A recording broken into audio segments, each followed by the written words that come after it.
وَالنَّجْمِ إِذَا هَوَىٰ مَا ضَلَّ صَاحِبُكُمْ وَمَا غَوَىٰ وَمَا يَنطِقُ عَنِ الْهَوَىٰ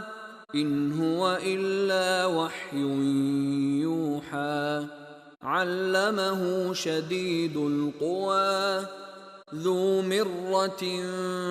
فَاسْتَوَىٰ وَهُوَ بِالْأُفُقِ الْأَعْلَىٰ ثُمَّ دَنَا فَتَدَلَّىٰ فَكَانَ قَابَ قَوْسَيْنِ أَوْ أَدْنَىٰ فَأَوْحَىٰ إِلَىٰ عَبْدِهِ مَا أَوْحَىٰ مَا كَذَبَ الْفُؤَادُ مَا رَأَىٰ أَفَتُمَارُونَهُ عَلَىٰ مَا يَرَىٰ وَلَقَدْ رَآهُ نَزْلَةً أُخْرَىٰ